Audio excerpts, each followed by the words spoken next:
Welcome to the deep dive. We are opening up the files today on a figure whose career trajectory, well, really reflects the complex and often pretty brutal reality of modern celebrity in the UK. We're talking about the English television presenter Caroline Flack. Hmm. Her story is one of, spectacular professional highs, like record-breaking achievements in entertainment, but intertwined with these really profound personal struggles, all lived out under the microscope of the public eye. That's exactly right. And for you listening, our mission today is, well, it's straightforward, but it's pretty critical. We want to move beyond the sound bites, beyond those sensational headlines. Yeah. We're synthesizing a huge factual record here, drawing just from a comprehensive source profile to really try and understand the full, nuanced arc of her life. Okay. We need to look at her diverse professional achievements, the documented reality of her personal battles, and importantly, the significant legal and public conversation that erupted after her death. The focus is like speed and synthesis, getting you that 360-degree view of her impact. And just before we dive into her professional timeline, there's this small detail, but I think it immediately grounds her story, reminds us of the human behind the celebrity. Hmm. She was born Caroline Louise Flack in Enfield, London, November 9, 1979. She was the youngest of 4 kids, and she actually had a twin sister, older by just 6 minutes. Oh, wow. I didn't realize she was a twin. Yeah, and knowing she came from this, larger family unit, it provides this essential contrast, I think, to the isolation and the really intense scrutiny she faced later on. Right. A star who spanned everything from niche comedy sketches, winning a massive dance competition, and then hosting Love Island, one of the UK's absolute biggest cultural phenomena. Okay, so let's unpack how this pretty incredible career got started. Right, let's begin with those formative years. So she was born in London, but her childhood really unfolded mostly in Norfolk. Okay. The family moved from Enfield first to Thetford, and then later on to East Wreatham when Caroline was about 7 years old. And this move, it sort of reflected her father's job success. He started out as a Coca-Cola sales rep, but then got promoted into management. So it suggests, background of stability, maybe some professional ambition in the household. Yeah, and that ambition, it seems like it rubbed off on Caroline pretty quickly. The source material really highlights this early, quite intense interest she had in performing arts. She went to Great Hockham Primary School and then Wayland High School. But even then, she was already deep into dancing, performing in local village pantomimes all the time. It clearly wasn't just a hobby. It felt like her calling. Exactly. And that early passion, it led her to get formal training, which is, I think, crucial context for her later success on screen. Definitely. From 1996 to 1999, she studied dancing and musical theater at the Bodywork Company in Cambridge. So this foundation, it proves she was professional trained, dedicated to the physical, the artistic demands of performing, long before she ever stepped onto a TV set. But the source material also gives us this really striking detail from that time, one that kind of foreshadows the internal pressures she'd battle for years. What's that? While she was training at Bodywork Company, she actually received medical treatment because she was underweight. Oh, wow. Okay. Yeah, and that's significant because it shows that really early on, before the stress of national fame even hit these intense pressures related to physical appearance, body image, the demands of performing, they were already taking a heavy personal toll. That's quite telling. And what's truly fascinating about how her career actually launched, especially given that rigorous musical theater training, Yeah. is how unorthodox it was. You'd maybe expect a West End debut or something similar, right? Sure. But her professional TV career kicked off in 2002 on the sketch show Beau Selecta. Right, Beau Selecta. And not just any role. She played a fictionalized version of Michael Jackson's actual pet chimpanzee, Bubbles. It's almost surreal, isn't it? As a starting point for someone who'd later be, nominated for NTAs as a presenter, what does that tell us? I mean, it suggests she was adaptable. Right. Willing to embrace the absurdity of early 2000s UK comedy. Yeah, and maybe just willing to take an indie job that got her on TV. Yeah. It speaks volumes about hustle, I think. Largely hustle. And after that, she quickly shifted into presenting roles that showed her diverse interests. She did the International Pepsi Chart Show, then a short-lived show called Fash FC. Right. She even had a regular bit on a video game show, When Games Attack, back in 2005. She was just popping up everywhere, building that versatile skill set you need for live, quick turnaround telly. The real proving ground, though, arguably, was children's television. That seems to be where she really honed that mainstream, quick-witted style. Absolutely. From 2006 to 2008, she co-presented the really popular Saturday morning show TMI with Sam and Mark. That was on BBC Two and the CBBC channel at the same time. And kids' TV, it demands such high energy, doesn't it? You've got to be able to improvise, connect instantly with the audience. It's kind of a high-stakes environment where any mistake gets amplified. Totally. Mastering that genre was key for her progression. She followed TMI up by hosting this adventure show, Escape from Scorpio Island, with Reggie Yates. That really cemented her as a fixture in family broadcasting. And once she had that foundation, she made that, well, tactical jump, didn't she, to adult reality TV. In 2008, she hosted Big Brother's Big Mouth. Now, that was a crucial transition. And a journalist from the Daily Mirror specifically noted her performance, praising her sharp delivery, and actually calling her the best presenter they've had on this series. See, that endorsement highlights that she'd found her niche. Yeah. Smart, kind of opinionated commentary on reality TV. Yeah. And this was solidified even more when she co-presented the reboot of Gladiators for 2 series around this time, leading into that athletic, high-energy appeal she had. She was building this undeniable reality TV portfolio. But if you're charting her rise in this early phase, you absolutely cannot ignore maybe the most unique line on her CV. Go on. In 2009, she lands this major RTV reality gig hosting I'm a Celebrity, Get Me Out of Here, and Now W. But at the same time, she decides to actually participate in BBC Three's Dancing on Wheels with her partner, James O'Shea. Ah, yes, Dancing on Wheels. And they won. And that win, it's so much more than just a celebrity charity trophy. Dancing on Wheels involves competitive wheelchair dancing. It requires incredible fitness, dedication, precision. Yeah. Their victory actually qualified them to represent Great Britain in the 2009 Wheelchair Dancing European Championships. They went to Tel Aviv. No way. Yes, and they finished 16th in their category. That is genuinely astonishing. It really showcases a level of competitive drive that I think often gets overlooked when we just talk about her celebrity status. It's an insight into that discipline she must have carried over from her musical theater training, you know? That dedication to mastering something, even a highly specialized, non-mainstream sport. It adds this fascinating layer to her personality, beyond just the usual celebrity host thing. It certainly does. So by the time this foundational decade closed out, around 2010, she was a genuine, multifaceted celebrity. She presented backstage at the Brit Awards that year, showing her closeness to the music industry elite. And she even modeled for Maxim magazine the same year. So this whole period, it really established her as this adaptable, high-energy professional, totally ready for the biggest stages British TV had to offer.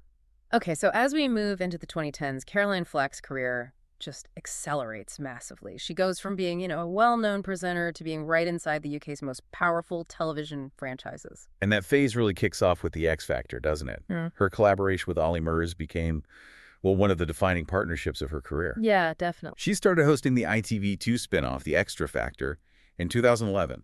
She replaced Connie Huck, and Ollie Murs was her co-host. And their chemistry was just immediate, wasn't it? You could feel it. What made that pairing so successful, based on what we know, it seems like it was her, that sharp delivery we heard about earlier. Yeah. Combined with Ollie's sort of easygoing boy-next-door charm. They were relatable, fun.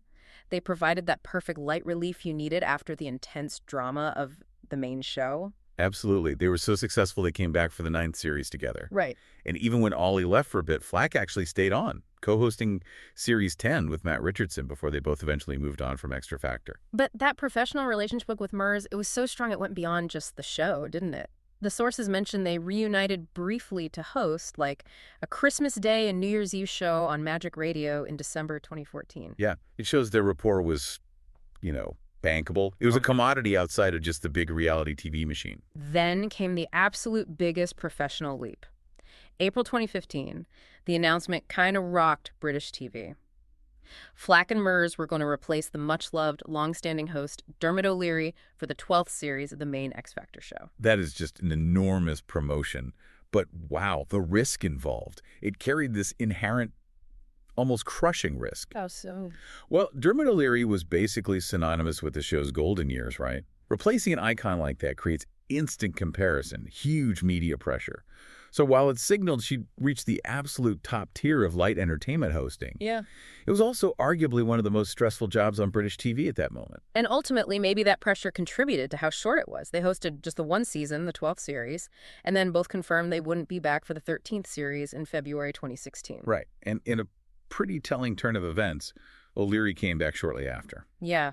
So that period, it really highlights the volatility of primetime hosting, doesn't it? How even reaching the absolute pinnacle doesn't guarantee stability at all. But what's really important to remember here is that just before this intense, short-lived run on the main X Factor stage, she achieved something completely different.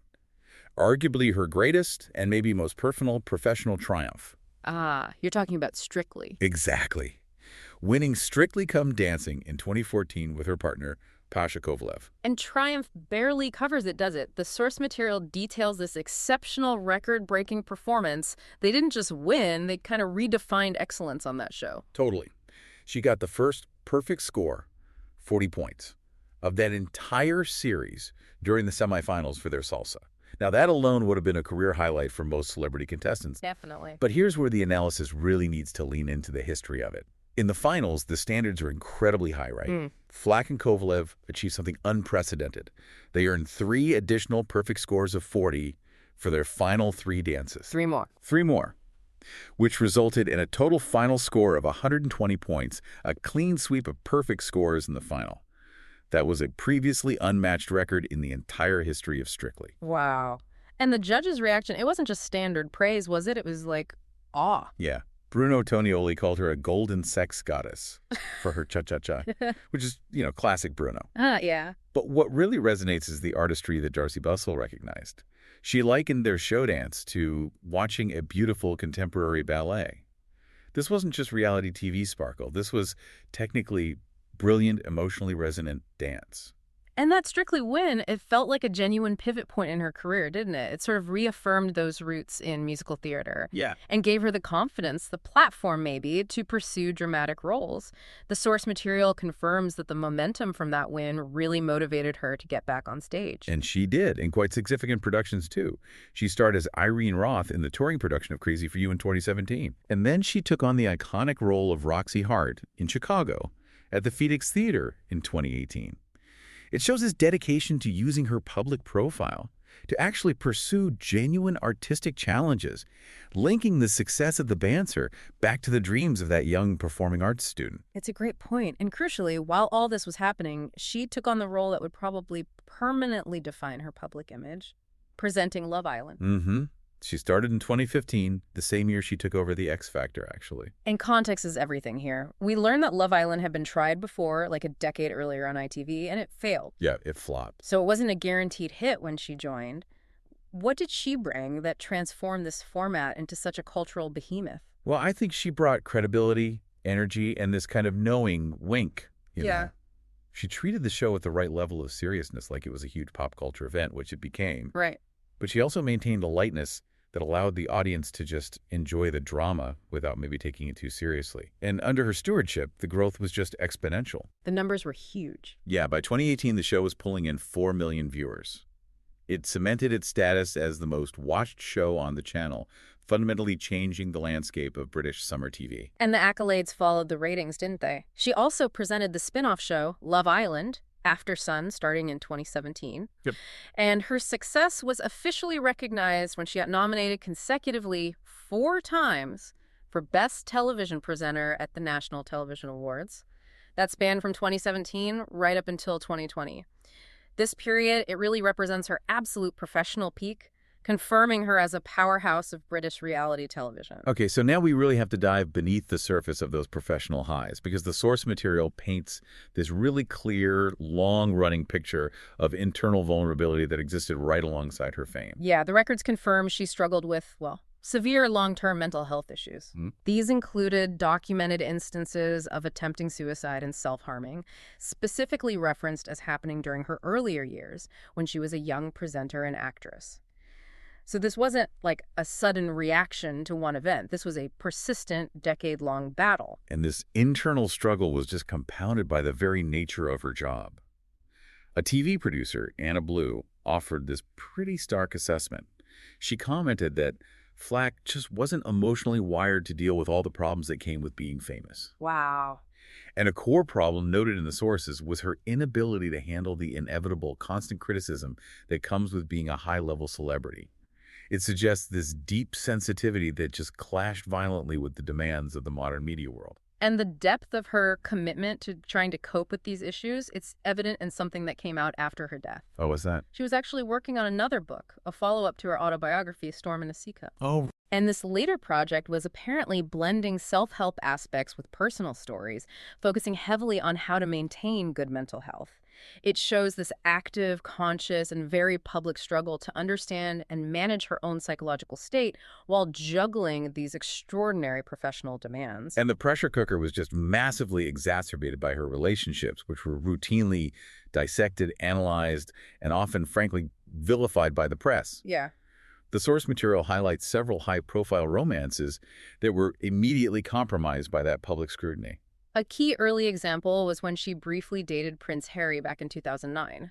According to both their autobiographies, actually, the relationship ended really quickly because the moment the media started reporting on it, the public pressure just made it impossible to continue. Right. It shows how just the simple act of trying to have a normal romantic life was immediately weaponized by her fame. And the scrutiny often turned truly vicious. Her brief relationship with Harry Styles from One Direction in 2011, given their age difference, led to her enduring just astonishing public abuse. The sources document her being called a pedophile in the street. I mean, that just illustrates the extreme level of personal harassment and targeted abuse she faced simply for her relationship choices. It's horrific.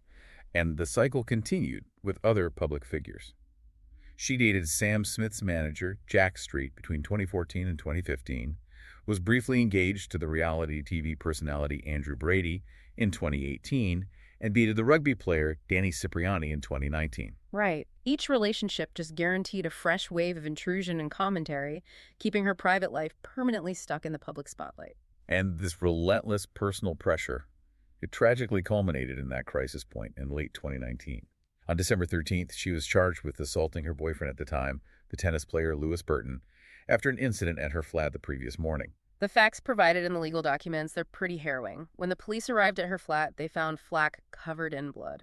The source details her immediate self-incriminating admission to the police. She said, "I did it. I whacked him around the head like that." And most disturbingly, tragically, she warned the police right then and there, upon their arrival, that she intended to kill herself. It was a direct, documented cry for help that just speaks volumes about her desperate state of mind at that moment.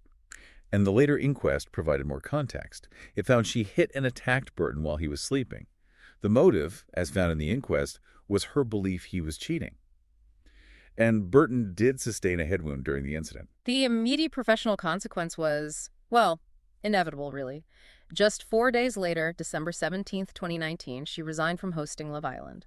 Her public statement said she was doing it to not detract attention from the upcoming series. But the sources reveal a much deeper, more complex reality behind that departure. It was reported she was privately actually glad for the break. Yeah. The accumulated pressure of fame had just become too much. She'd apparently been suffering from personal issues and an emotional breakdown for a very long time. And while the show's producers assured her the door was open for her to return, the resignation offered this kind of desperate reprieve from the public intensity.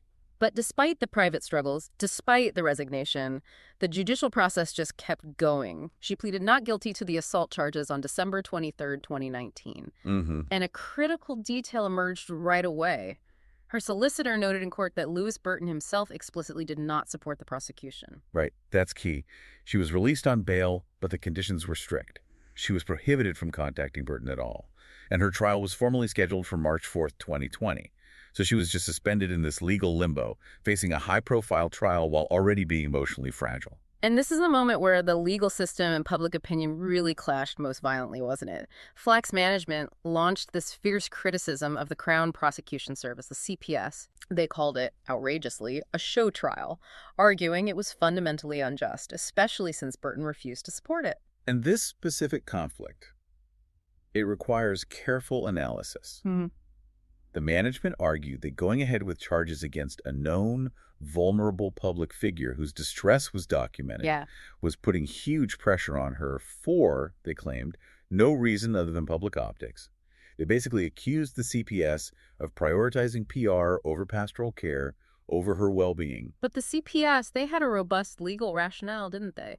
The chief prosecutor defended the decision. He stated that the law requires a prosecutor to proceed based on the evidence gathered by the police and the public interest test, Right. not based on the wishes of a potentially reluctant witness or what you think is popular. It's a foundational principle of the justice system, right? If enough evidence exists and the public interest demands it, often defined by how serious the alleged assault is, the prosecution goes ahead regardless of what the victim wants. And a later internal review actually concluded that the decision to proceed with the trial was handled appropriately. It confirmed the CPS was operating within its legal mandate, even though that decision was tragically deeply unpopular and had devastating consequences. Just about a month and a half after that legal tension peaked, her situation was sort of underscored by this moment of profound irony. What was that? The day before her death, her ex-boyfriend, Lewis Burton, actually posted an affectionate Valentine's Day message to her on social media. It reflected maybe a glimmer of hope for reconciliation, or at least some continued connection between them. God, that's heartbreaking. That hope was just so tragically short-lived. On February 15th, 2020, Caroline Flack was found dead in her flat in Stoke Newington, London. She was 40 years old.